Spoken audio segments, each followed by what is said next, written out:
रात के ठीक 2:13 बजे सुंदरबन के उस घने सांस रोक देने वाले जंगल में, जहां हर पेड़ के पीछे कोई अनकहा राज छुपा होता है, अचानक हवा थम जाती है, जैसे समय खुद ठहर गया हो। और उसी सन्नाटे के बीच एक बहुत धीमी, बहुत मीठी फुसफुसाहट उठती है। आओ, मैं तुम्हारा इंतजार कर रही हूं।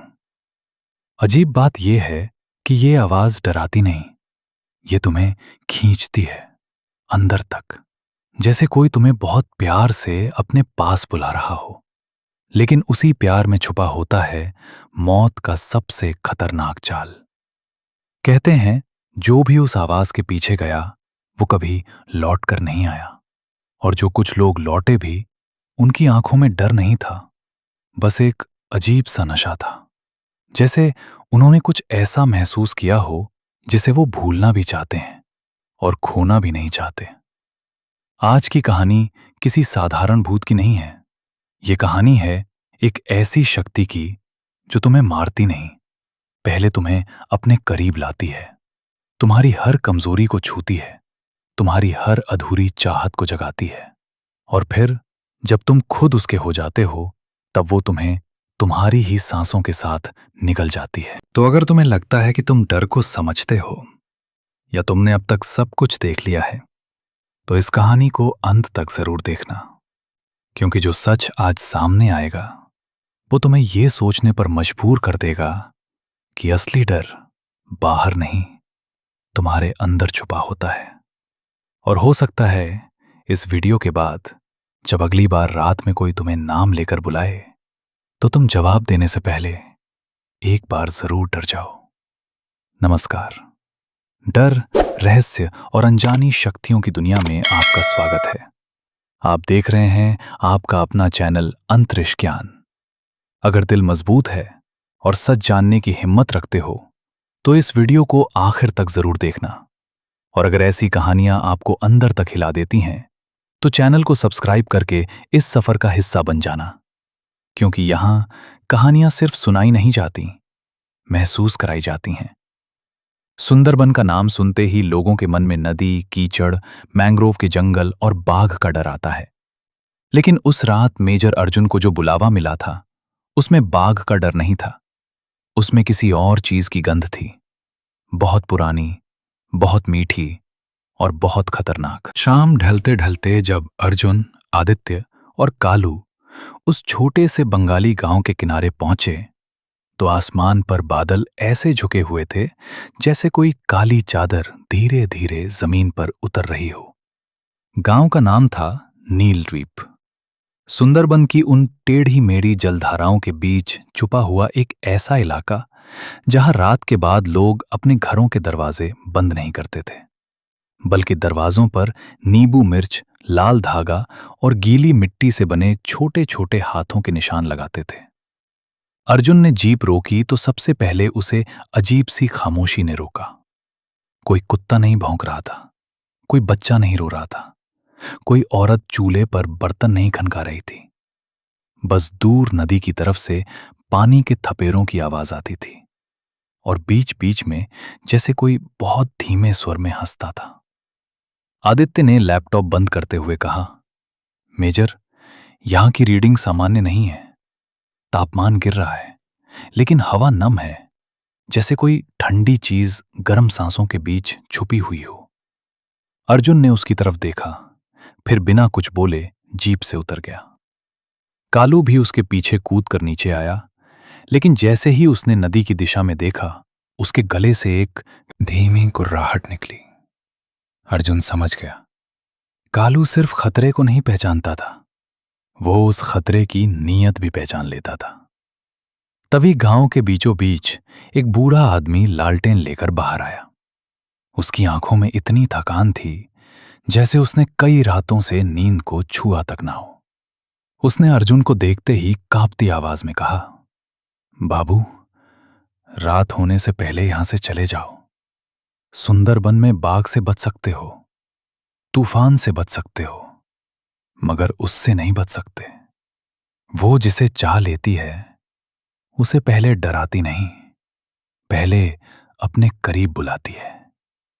अर्जुन ने धीरे से पूछा, कौन?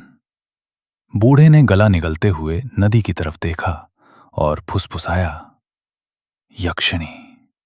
ये शब्द सुनते ही आसपास के बंद दरवाजों के पीछे हलचल हुई, जैसे लोग अंदर बैठे बैठे भी इस नाम से कांप उठे हों।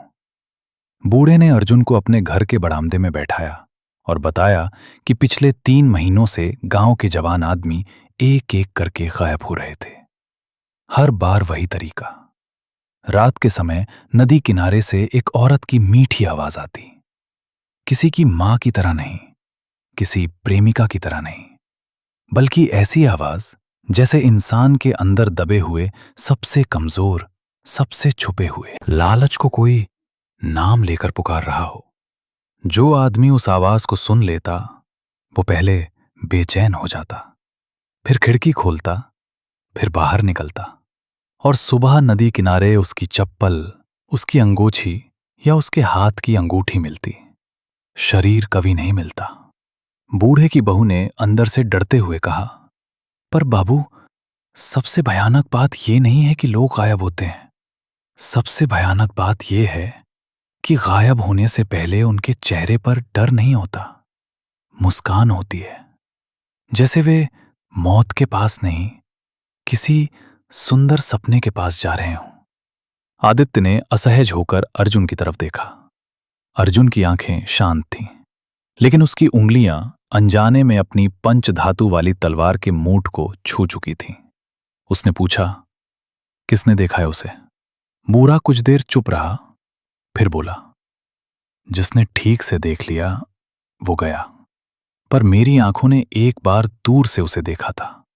नदी के बीच धुंध उठ रही थी और उस धुंध में लाल साड़ी पहने एक औरत खड़ी थी।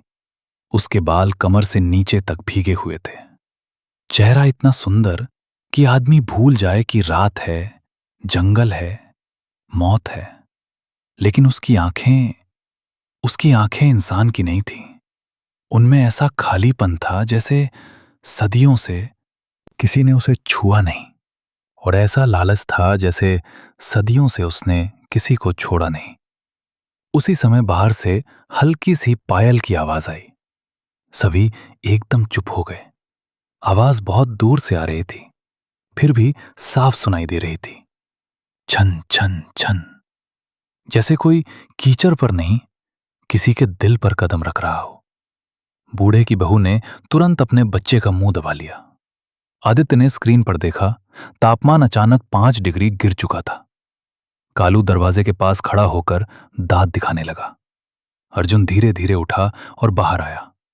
पूरा गांव अंधेरे में डूबा था, लेकिन नदी की तरफ धुंध के बीच एक हल्की लाल चमक तैर रही थी।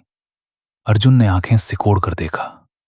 कोई आकृति थी, लंबी, स्त्री जैसी, बिल्कुल स्थिर, जैसे वो खड़ी नहीं थी, इंतजार कर रही थी। तभी हवा के साथ एक आवाज आई, बहुत मुलायम, बहुत धीमी, और अजीब तरह से अर्जुन के भीतर तक उतरती हुई। तुम आ गए, मैं जानती थी तुम जरूर आओगे। आदित्य ने घबरा कर कहा, मेजर, यह आवाज स्पीकर पर रिकॉर्ड नहीं हो रही, लेकिन हम सुन रहे हैं। अर्जुन ने उसे हाथ से शांत रहने का इशारा किया। आवाज फिर आई, इस बार और करीब। तुम दूसरों जैसे नहीं हो, तुम्हारे अंदर आग है, दर्द है, और एक अधूरा बदला भी। आओ, मैं तुम्हें वो दिखाऊंगी जो तुम्हारे अपने भी नहीं समझ पाए। अर्जुन का चेहरा एक पल के लिए कठोर हो गया, क्योंकि वो आवाज उसके अतीत को छू रही थी, उसके भीतर छुपे घावों को पहचान रही थी। पर यही यक्षिणी का पहला जाल था। वो शरीर से पहले यादों को छूती थी, इंसान की कमजोरी को सहलाती थी, और फिर उसे अपने पीछे खींच ले जाती थी। अर्जुन ने धीरे से अपनी माला को छुआ और मन ही मन मंत्र दोहराया। तुरंत उसके आसपास की हवा थोड़ी भारी हो गई, जैसे कोई अदृश्य दीवार खड़ी हो गई हो। नदी की तरफ खड़ी लाल आकृति कुछ पल तक स्थिर रही, फिर उसकी धीमी हंसी पूरे जंगल में फैल गई। वो हंसी सुंदर भी थी, और इतनी ठंडी भी कि सुनने वाले की रीढ़ में बर्फ उतर जाए। उसने कहा, मंत्रों से मुझे रोकोगे योद्धा? सुंदरबन मेरा है, ये पानी मेरा है, ये धुंध मेरी है, और रात, रात तो हमेशा से मेरी प्रेमिका रही है। इतना कहते ही नदी के ऊपर धुंध तेजी से फैलने लगी। पेड़ों की जड़ें जैसे हिलने लगीं। पानी में कुछ बड़े बड़े साए तैरने लगे। बूढ़ा दरवाजे के भीतर से चिल्लाया, बाबू अंदर आ जाओ। पहली रात वो सिर्फ बुलाती है, जो जवाब देता है उसे दूसरी रात छूती है, और तीसरी रात वो उसे अपना बना लेती है। अर्जुन ने पीछे मुड़कर बूढ़े की तरफ देखा और शांत आवाज में बोला, तो हमें तीसरी रात तक इंतजार नहीं करना पड़ेगा। लेकिन जैसे ही उसने ये कहा, धुन के अंदर खड़ी आकृति गायब हो गई। पायल की आवाज बंद हो गई और पूरा जंगल फिर से इतना शांत हो गया कि अपनी धड़कन भी किसी दूसरे आदमी की लगने लगे। आदित्य ने राहत की सांस ली, मगर तभी कालू ने अचानक गांव के सबसे आखिरी घर की तरफ भौंकना शुरू किया। वहां एक जवान लड़का दरवाजे के बाहर खड़ा था। उसकी आंखें बंद थीं, होठों पर मुस्कान थी, और वो नींद में चलने वाले इंसान की तरह नदी की ओर बढ़ रहा था। उसकी मां पीछे से रोती हुई उसे पकड़ने की कोशिश कर रही थी, लेकिन वो लड़का जैसे किसी अदृश्य हाथ के खिंचाव में था। अर्जुन बिजली की तरह दौड़ा। उसने लड़के की कलाई पकड़ी, मगर उसी पल अर्जुन को महसूस हुआ कि लड़के का शरीर बर्फ जैसा ठंडा है। लड़के ने धीरे धीरे आंखें खोली। उसकी पुतलियां सामान्य नहीं थीं। उनमें पानी के भीतर जलती लाल लौ दिखाई दे रही थी। और फिर लड़के के मुंह से वही स्त्री स्वर निकला, मेजर, तुम एक को बचाओगे, मैं 100 को बुला लूंगी। अर्जुन ने मंत्र पढ़ते हुए गंगा जल की कुछ बूंदें लड़के के माथे पर छिड़की। लड़का चीख कर जमीन पर गिर पड़ा। उसकी आंखें सामान्य हो गईं, मगर नदी की तरफ से उसी क्षण एक भयानक चीख उठी, जैसे किसी सुंदर चेहरे के पीछे छुपा असली राक्षसी चेहरा पहली बार घायल हुआ हो। गांव वाले अपने घरों के भीतर कांप रहे थे। आदित्य ने कांपती आवाज में कहा, मेजर, ये सिर्फ आत्मा नहीं है, ये पूरे इलाके को अपने प्रभाव में रखती है। अर्जुन ने अंधेरे जंगल की ओर देखते हुए कहा, नहीं आदि, ये सिर्फ इलाके को नहीं, इच्छाओं को अपने कब्जे में रखती है, और यही इसे सबसे खतरनाक बनाता है। दूर नदी के ऊपर फिर धुंध उठी, लेकिन इस बार धुंध के बीच एक लाल साड़ी नहीं, कई लाल साड़ियां तैरती हुई दिखीं, जैसे सुंदरबन की हर जलधारा में उसका कोई रूप छुपा हो। और फिर अंधेरे से एक आखिरी फुसफुसाहट आई, पहली रात खत्म हुई योद्धा, अब देखना, दूसरी रात तुम्हारे दिल से शुरू होगी। दूसरी रात सुंदरबन पर वैसे ही उतरी जैसे कोई पुराना शिकारी अपने इलाके में लौटता है, बिना आवाज, बिना जल्दबाजी। लेकिन इस बार हवा में कुछ अलग था। पहली रात की वो फुसफुसाहट अब सिर्फ बाहर नहीं थी, वो लोगों के अंदर घुस चुकी थी। और सबसे खतरनाक बात यह थी कि अब आवाज सुनने के लिए बाहर जाना जरूरी नहीं था, वो सीधे दिमाग में उतर रही थी। अर्जुन पूरे दिन गांव में घूमता रहा। हर घर में एक ही कहानी। हर आदमी कह रहा था कि रात को उसने उसे देखा। कोई कहता नदी के किनारे, कोई कहता अपने कमरे के कोने में, कोई कहता उसने उसके बालों की खुशबू तब महसूस की। लेकिन जब वो पास जाने की कोशिश करता, सब गायब हो जाता। जैसे कोई खेल रहा हो, जैसे कोई तुम्हें बस इतना दिखाता हो कि तुम खुद उसके पीछे चल पड़ो। आदित्य ने दोपहर में अर्जुन से कहा, मेजर, ये सिर्फ डर नहीं फैला रहे, ये लोगों की यादों में घुस रही है। हर आदमी को वही दिखा रही है जो वो सबसे ज्यादा चाहता है। अर्जुन कुछ देर चुप रहा, फिर बोला, यही इसका असली जाल है। ये किसी को जबरदस्ती नहीं ले जाती, ये चाहत बन जाती है, और इंसान खुद उसके पास चला जाता है। उसी वक्त एक जवान आदमी भागता हुआ उनके पास आया। उसकी सांसें टूटी हुई थीं, आंखें डरी हुई, लेकिन होठों पर एक अजीब सी मुस्कान। उसने हकलाते हुए कहा, मैंने मैंने उसे देखा। वो मुझे बुला रही थी। पर पर मैं रुक गया। मैं भाग आया। अर्जुन ने उसका कंधा पकड़ा। कहाँ देखा? आदमी ने कांपते हाथ से नदी की तरफ इशारा किया। वो अकेली नहीं थी। इस बार इस बार वो मेरे साथ थी। ये सुनकर आदित्य चौंक गया। मतलब? आदमी ने आंखें बंद कर ली, जैसे किसी मीठे ख्वाब को याद कर रहा हो। वो मेरे पास आई, मेरे कान के पास झुकी और बोली, तुम इतने अकेले क्यों हो? उसकी आवाज इतनी नरम, जैसे कोई तुम्हें समझता हो, जैसे कोई तुम्हें चाहता हो। उसने मेरा हाथ पकड़ा और एक पल के लिए मुझे लगा कि मैं कहीं और हूं। कोई डर नहीं, कोई दर्द नहीं, बस वो। अचानक उसका चेहरा बदल गया। मुस्कान टूट गई और वो चीख पड़ा। लेकिन उसकी पकड़ बर्फ जैसी ठंडी थी। और जब मैंने उसकी आंखों में देखा, मुझे लगा मैं डूब रहा हूं, जैसे मेरे अंदर कुछ खींचा जा रहा हो। आदमी जमीन पर बैठ गया, कांपते हुए। अर्जुन ने उसे संभाला, लेकिन उसके मन में एक बात साफ हो चुकी थी। यक्षिणी अब खेल नहीं रही थी। वो धीरे धीरे लोगों को तोड़ रही थी। उसी शाम अर्जुन ने गांव वालों को इकट्ठा करके सख्त हिदायत दी। आज रात कोई भी अकेला नहीं रहेगा, कोई खिड़की नहीं खोलेगा, और अगर किसी को कोई आवाज बुलाए तो जवाब नहीं देना। सबने हां में सिर हिलाया, लेकिन अर्जुन जानता था ये हां डर से है, दिल से नहीं। क्योंकि जब वो आवाज आती है तो इंसान डर को नहीं, अपनी चाहत को सुनता है। रात होते ही पूरा गांव फिर अंधेरे में डूब गया। लेकिन इस बार अंधेरा शांत नहीं था, जैसे उसमें सांस चल रही हो, जैसे हर परछाई के पीछे कोई खड़ा हो। आदित्य ने लैपटॉप पर देखा। मेजर, ये देखो, इलेक्ट्रोमैग्नेटिक रीडिंग्स हर घर में अलग अलग बढ़ रही हैं, जैसे वो एक साथ कई जगहों पर हैं। अर्जुन ने धीरे से कहा, वो कहीं नहीं है, वो हर जगह है। तभी एक धीमी सी पायल की आवाज आई, लेकिन इस बार वो नदी से नहीं, गांव के अंदर से आ रही थी।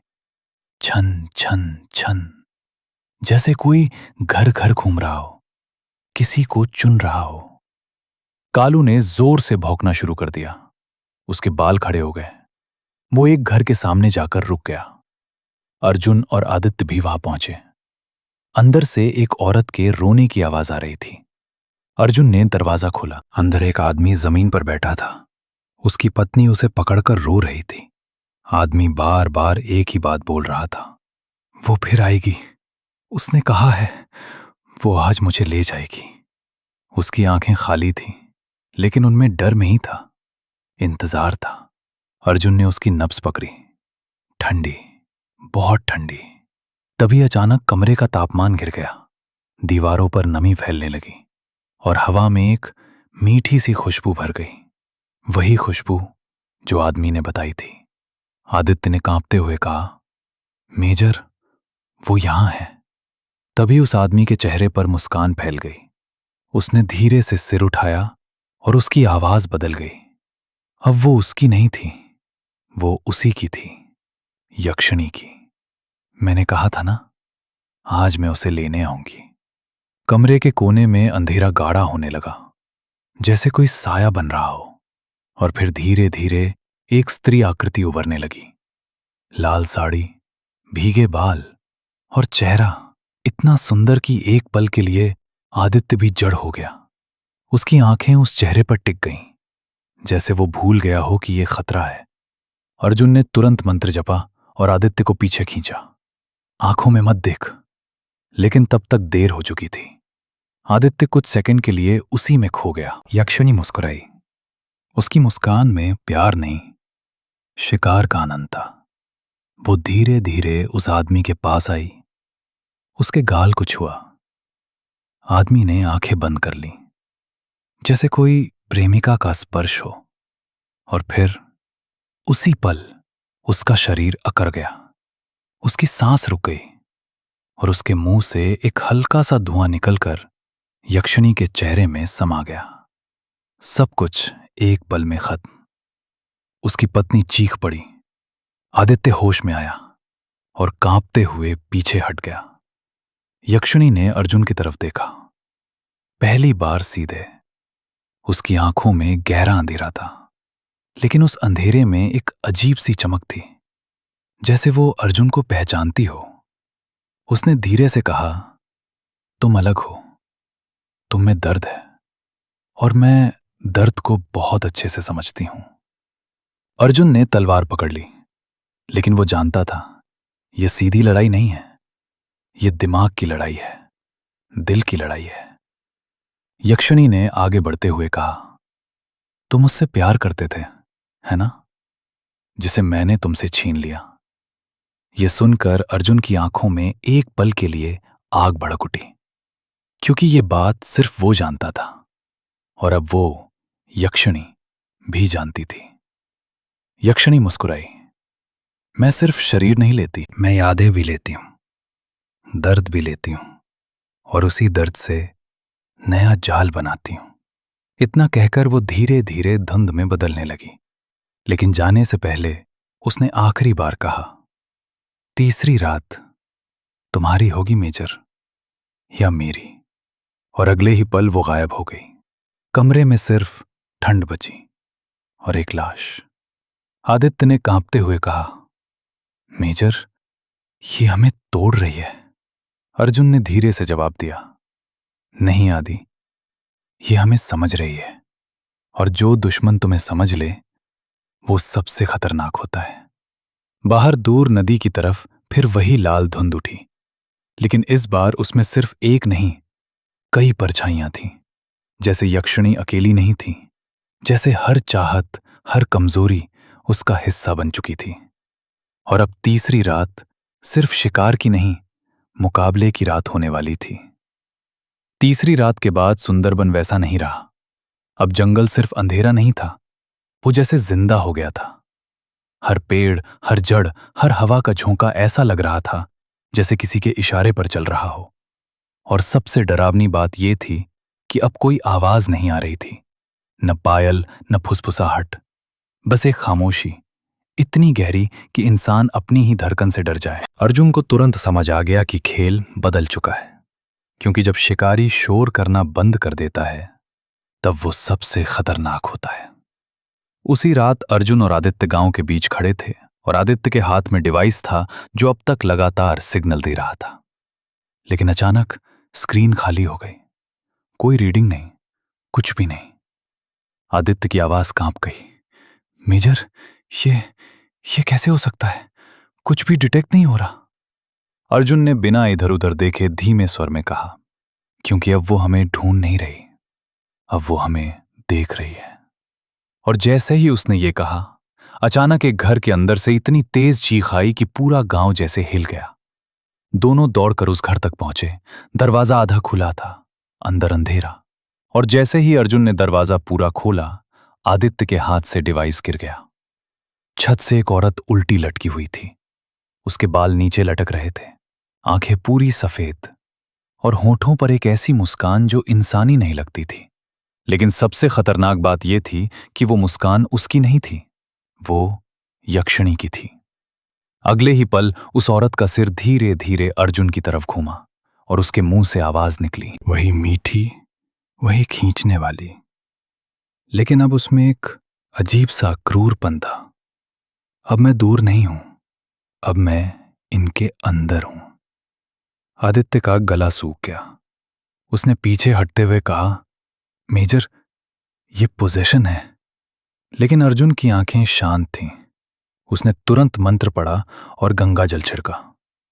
जैसे ही पानी उस औरत के चेहरे पर गिरा, वो जोर से चीखी। उसका पूरा शरीर झटके खाने लगा। लेकिन अगले ही पल वो हंस पड़ी। इतनी तेज, इतनी भयानक हंसी कि दीवारें तक कांप गईं। और उसी हंसी के साथ उसका शरीर हवा में सीधा हो गया और धड़ाम से जमीन पर गिर गया, बेहोश। सब कुछ एक पल में खत्म। लेकिन वो खत्म नहीं हुआ था, क्योंकि उसी समय पूरे कमरे का तापमान अचानक गिर गया। हवा भारी हो गई और दीवारों पर नमी ऐसे फैलने लगी जैसे कोई अदृश्य चीज कमरे में घूम रही हो। आदित्य ने कांपते हुए पीछे देखा और वहीं कमरे के सबसे अंधेरे कोने से वो बाहर आई, धीरे धीरे, जैसे हर कदम सोच समझ कर रख रही हो। लाल साड़ी उसके शरीर से चिपकी हुई थी, बाल भीगे हुए, और इस बार उसके चेहरे पर वो मीठी मुस्कान नहीं थी। इस बार उसकी आंखों में सिर्फ भूख थी, शिकार की भूख। वो सीधे अर्जुन के सामने आकर रुक गई, इतनी पास कि उसकी ठंडी सांस अर्जुन के चेहरे को छू रही थी। और फिर बिना किसी चेतावनी के उसने अपना हाथ उठाया और अर्जुन के सीने पर रख दिया। बस एक स्पर्श, लेकिन उसी पल अर्जुन के शरीर में ऐसा झटका दौड़ा जैसे उसकी नसों में बर्फ भर दी गई हो। उसकी सांस अटक गई, आंखों के सामने अंधेरा छाने लगा और उसे महसूस हुआ कि उसके अंदर से कुछ खींचा जा रहा है। धीरे धीरे उसकी ताकत, उसकी गर्मी, उसकी जान। यक्षिणी उसके बिल्कुल करीब झुकी, उसके कान के पास, और बहुत धीमे, बहुत नरम स्वर में फुसफुसाई, अब तुम भी मेरे हो जाओगे। आदित्य चिल्लाया, मेजर उठो, कुछ करो। लेकिन अर्जुन का शरीर जवाब दे चुका था। उसकी उंगलियां तक नहीं हिल रही थीं, उसकी आंखें आधी सफेद हो चुकी थीं। और उसी पल कालू ने अचानक इतनी जोर से भौंकना शुरू किया कि पूरा घर गूंज उठा। उसने छलांग लगाकर यक्षिणी की तरफ झपट्टा मारा, और जैसे ही उसका शरीर उससे टकराया, एक अजीब सी चीख निकली, इंसानी नहीं, कुछ और। यक्षिणी एक पल के लिए पीछे हट गई, बस एक पल, लेकिन वही पल काफी था। अर्जुन की उंगलियां हल्की सी हिलीं। उसने पूरी ताकत जुटाकर अपनी माला को पकड़ा और बिना आवाज निकाले मन ही मन मंत्र दोहराया। अचानक उसके शरीर में हल्की गर्मी लौटी और उसने एक झटके से खुद को पीछे खींच लिया। यक्षिणी की आंखें सिकुड़ गईं। अब उसकी मुस्कान वापस आ गई थी, लेकिन इस बार उसमें गुस्सा था। तुम्हें बचा लिया, एक जानवर ने। उसने कालू की तरफ देखा और उसकी आंखों में ऐसी नफरत थी जैसे वो उसे अभी खत्म कर देगी। लेकिन उसने खुद को रोका, क्योंकि अब यह खेल उसके लिए भी दिलचस्प हो गया था।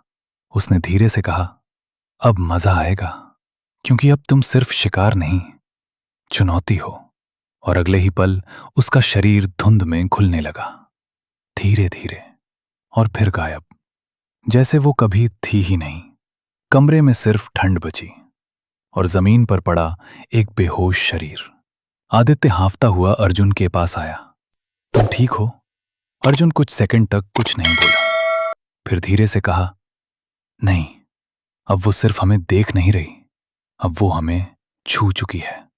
और जैसे ही उसने ये कहा, बाहर नदी की तरफ से पानी जोर जोर से उछलने लगा, जैसे उसके नीचे कुछ बहुत बड़ा जाग गया हो। और उसी पल हवा में फिर वही पायल की आवाज गूंजी, लेकिन इस बार एक नहीं, कहीं, जैसे अब सुंदरबन में हर दिशा से वो आ रही हो। सुबह होते ही सुंदरबन पर एक अजीब सा सन्नाटा छा गया था, जैसे पूरी रात जो हुआ वो जंगल ने निगल लिया हो। लेकिन अर्जुन जानता था, ये खामोशी तूफान से पहले वाली नहीं, तूफान के बाद वाली थी। और इसका मतलब था कि अब खेल अपने सबसे खतरनाक मोड़ पर पहुंच चुका है। उसने आदित्य से कहा कि आज हमें उसके बारे में सब कुछ जानना होगा, वरना अगली रात आखिरी रात हो सकती है। और उसी तलाश में वो दोनों गांव के सबसे पुराने आदमी के पास पहुंचे। एक झुका हुआ शरीर, आंखों में सदियों का डर, और आवाज में वो थरथराहट जो सिर्फ सच्चाई बोलते वक्त आती है। उसने अर्जुन को देखते ही कहा, तुमने उसे छू लिया है ना? अर्जुन कुछ पल चुप रहा, फिर सिर हिलाया। बूढ़े की आंखों में एक अजीब सी चमक आई।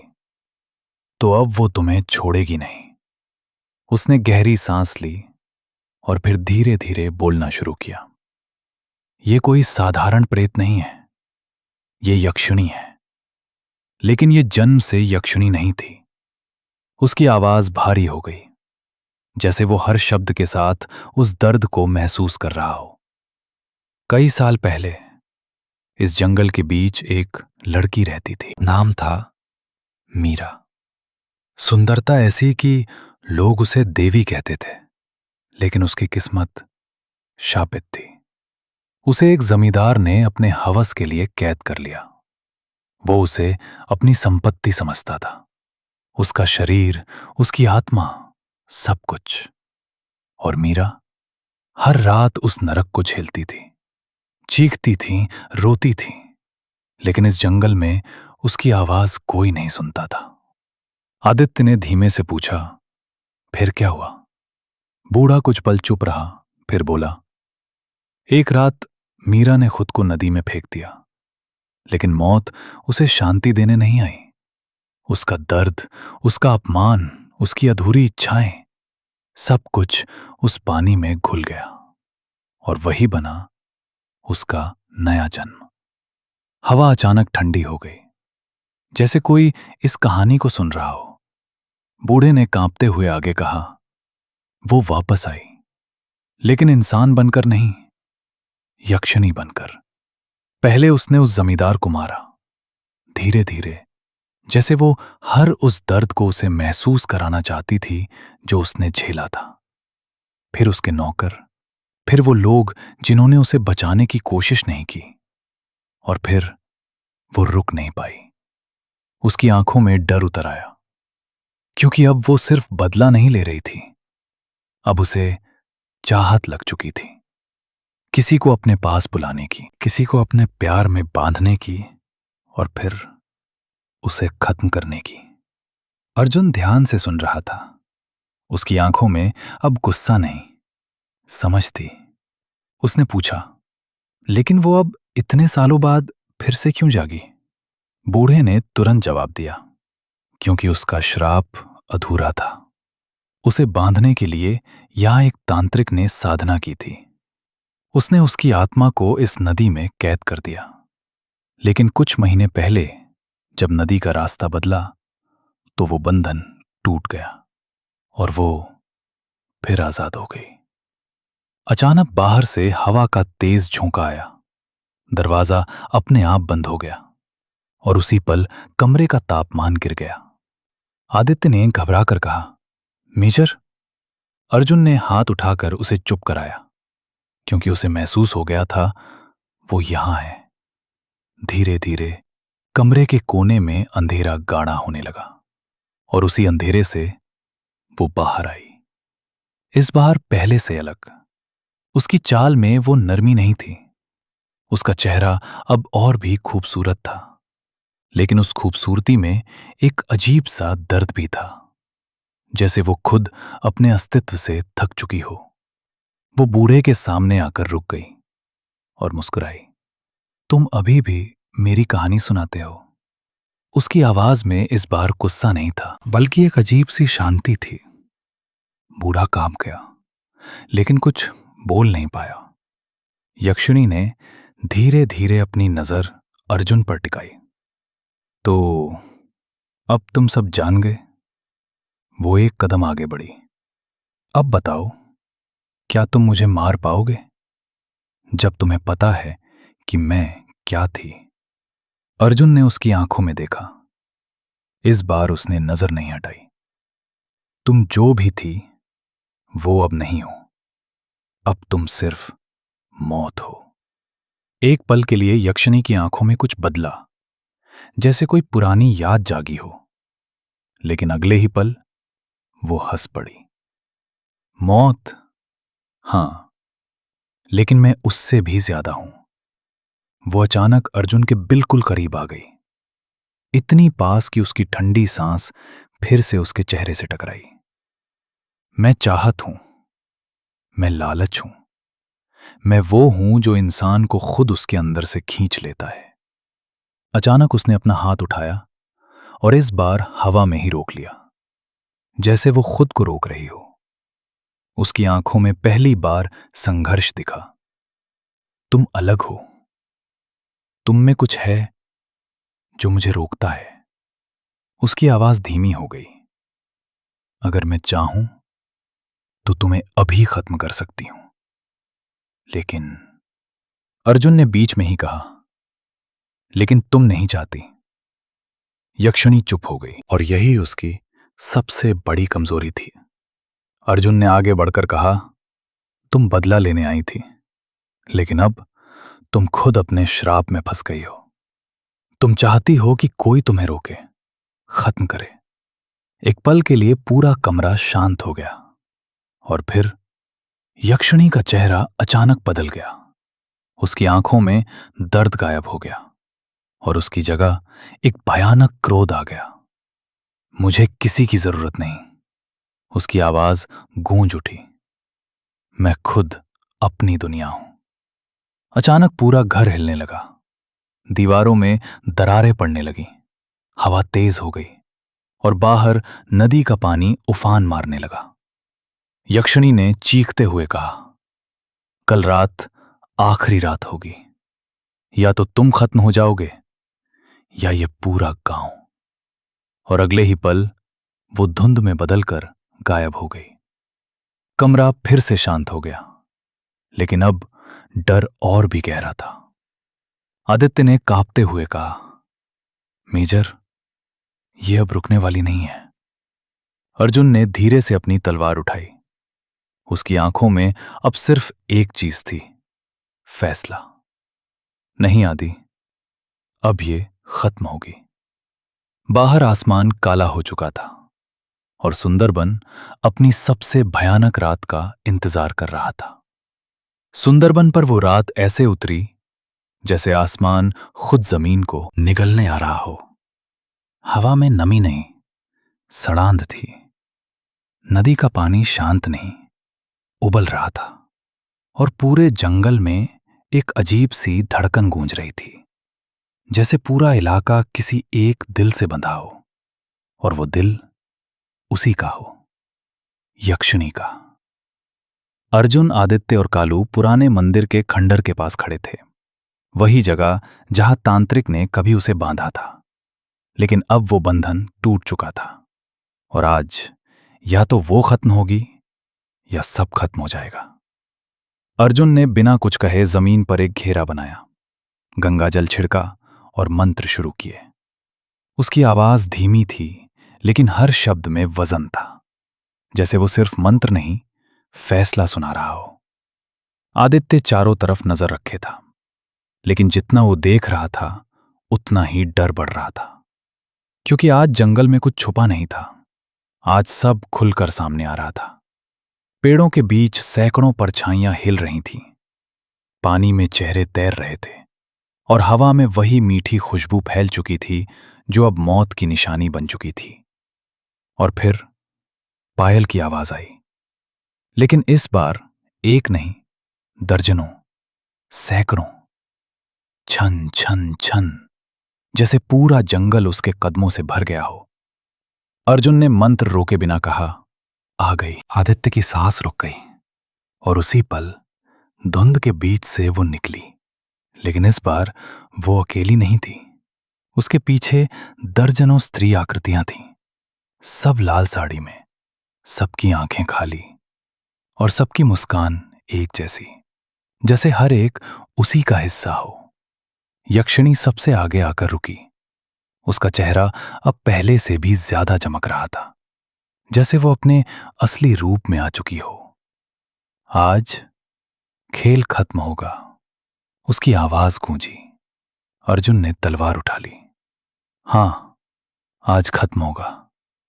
अचानक वो गायब हो गई, और अगले ही पल आदित्य के पीछे खड़ी थी। उसने उसकी गर्दन पकड़ ली, इतनी तेजी से कि कोई देख भी ना पाए। आदित्य की आंखें फैल रहीं। मेजर! अर्जुन दौड़ा, लेकिन देर हो चुकी थी। यक्षिणी ने उसकी आंखों में देखा, और उसी पल आदित्य का शरीर ढीला पड़ गया। उसके मुंह से धुआं निकला। और वो खत्म, सब कुछ एक सेकंड में। कालू जोर से चिल्लाया। अर्जुन वहीं रुक गया। उसकी आंखों में एक पल के लिए दर्द आया, लेकिन उसने नजर नहीं झुकाई। यक्षिणी मुस्कुराई। अब तुम अकेले हो। और फिर उसने धीरे से कहा, अब मैं तुम्हें दिखाऊंगी सच। अचानक पूरा दृश्य बदल गया। अर्जुन खुद को उसी नदी में खड़ा पाया। चारों तरफ अंधेरा और सामने अंजलि। वो जिंदा थी, मुस्कुरा रही थी। अर्जुन, बस एक कदम और। उसकी आवाज वही थी, वही एहसास। अर्जुन के पैर खुद आगे बढ़ने लगे। तलवार हाथ से छूट गई। सांसें धीमी हो गईं। वो बस एक कदम दूर था और उसी पल अंजलि का चेहरा फट गया। आंखें काली हो गईं और अंदर से वही यक्षिणी झांक रही थी। तुम भी बाकी सब जैसे। लेकिन अर्जुन रुक गया। उसकी आंखों में अब आंसू नहीं थे, आग थी। मैंने उसे खोया है, लेकिन मैं उसे दोबारा मरते नहीं देखूंगा। उसने जोर से मंत्र चिल्लाया और उसी पल पूरा इल्यूजन टूट गया। यक्षिणी पीछे हट गई। पहली बार उसके चेहरे पर डर आया। अर्जुन ने जमीन से तलवार उठाई और बिना रुके सीधे उसके सीने में घोंप दी। एक भयानक चीख पूरे सुंदरबन में गूंज उठी। उसका शरीर जलने लगा। उसके पीछे खड़ी सारी आकृतियां धुंध में घुलने लगीं और धीरे धीरे वो खत्म होने लगी। लेकिन जैसे ही वो आखिरी बार अर्जुन के करीब आई, उसने उसके कान में फुसफुसाया, मैं खत्म नहीं होती, मैं बस रूप बदलती हूं। और फिर सब कुछ शांत हो गया। हवा रुक गई, पानी थम गया और सुंदरबन फिर से वैसा ही लगने लगा जैसे कुछ हुआ ही नहीं। अर्जुन वहीं खड़ा था, चारों तरफ सन्नाटा। आदित्य का शरीर जमीन पर पड़ा था। कालू उसके पास बैठा हुआ था और पहली बार अर्जुन की आंखों से आंसू निकले। लेकिन कहानी यहीं खत्म नहीं होती, क्योंकि जब अर्जुन वापस मुड़ा तो पानी में उसे अपना चेहरा नहीं दिखा। उसे एक लाल साड़ी वाली औरत दिखी जो धीरे धीरे मुस्कुरा रही थी। अगर तुमने ये कहानी यहां तक सुनी है तो समझ लो अब तुम भी उसके खेल का हिस्सा बन चुके हो। क्योंकि कुछ कहानियां खत्म नहीं होती, वो बस तुम्हारे अंदर शुरू होती हैं। और याद रखना, अगर कभी रात के सन्नाटे में कोई तुम्हें नाम लेकर बुलाए तो जवाब मत देना, क्योंकि हो सकता है वो तुम्हारा इंतजार कर रही हो। अगर ऐसी ही खतरनाक और रहस्यमयी कहानियां सुननी है तो चैनल को सब्सक्राइब करना मत भूलना। मिलते हैं अगली कहानी में, लेकिन शायद तुम तब तक सुरक्षित न रहो।